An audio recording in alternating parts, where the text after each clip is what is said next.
គឺយើងសកត់អានេះបងប្អូនសកត់ទៅនៅពេលដែលយើងសកត់ទៅវាហួសកន្លះហើយបងប្អូនឃើញទេសកត់ទៅវាហួសអាកន្លះហ្នឹងទៅយើងហូតទៅវាវិលហើយបងប្អូនចង់ទាញវែងម៉ានក៏បានដែរហ្នឹងវាងាយស្រួលអញ្ចឹងតាក់ទងជាមួយនឹងបច្ចេកទេសនៅក្នុងស្រុកគេ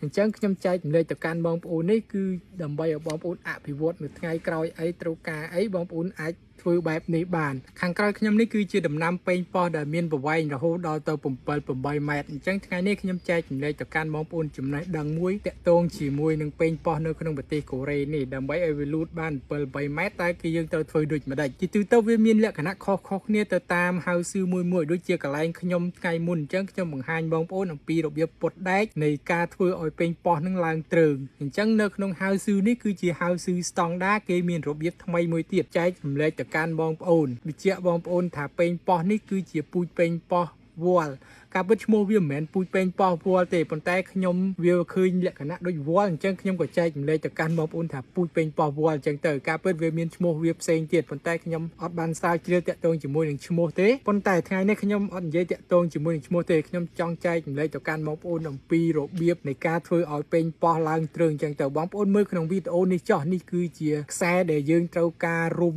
ដើមវាយើងត្រូវការរុំវាតាំងពីដាំរហូតដល់យើងកាត់ចោលអញ្ចឹងទៅហើយការរុំរបស់វាគឺរុំបន្ត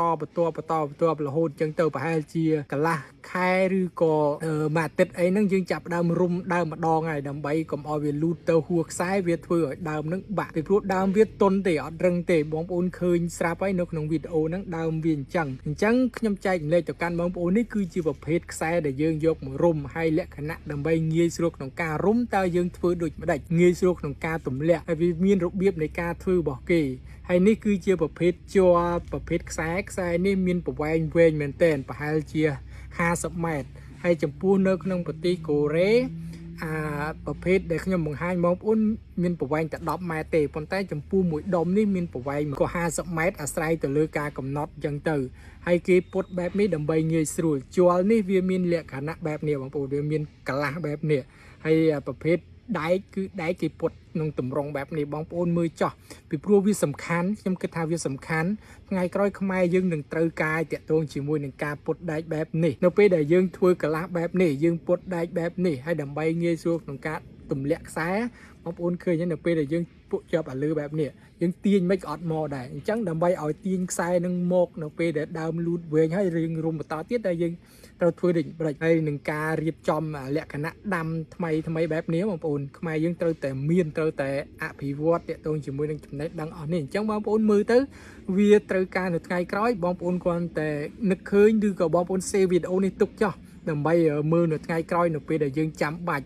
ឬនៅពេលបងប្អូនមកធ្វើការនៅស្រុកគេអីបងប្អូនធ្លាប់ឃើញវីដេអូនេះបងប្អូនយល់តែម្ដងតែធ្វើតែគឺយើងសកត់អានេះបងប្អូនសកត់ទៅនៅពេលដែលយើងសកត់ទៅវាហួសកន្លះហើយបងប្អូនឃើញទេសកត់ទៅវាហួសអាកន្លះហ្នឹងទៅយើងហូតទៅវាវិលហើយបងប្អូនចង់ទាញវែងម៉ានក៏បានដែរហ្នឹងវាងាយស្រួលអញ្ចឹងតាក់ទងជាមួយនឹងបច្ចេកទេសនៅក្នុងស្រុកគេអញ្ចឹងខ្ញុំចែកម្លែកទៅកាន់បងប្អូននេះគឺដើម្បីឲ្យបងប្អូនអភិវឌ្ឍនៅថ្ងៃក្រោយអីត្រូវការអីបងប្អូនអាចធ្វើបែបនេះបានហើយចំពោះប៉េងប៉ោះនៅក្នុងប្រទេសកូរ៉េនេះគេអាចដាំបាននិយាយថាមួយឆ្នាំពេញតែម្ដងបងប្អូនគេទុកពេលតែ2ខែទេដើម្បីសម្អាតហៅស៊ឺនឹងហើយនឹងដាំថ្មីហើយបើបងប្អូនមានចម្ងល់អីតាក់ទងជាមួយនឹងចំណេះដឹងកសិកម្មបងប្អូនអាចសួរបានបើសិនជាបងប្អូនចង់ដឹងហើយបើសិនជាបងប្អូនគាំទ្រនៅការផលិតវីដេអូចំណេះដឹងកសិកម្មថ្មី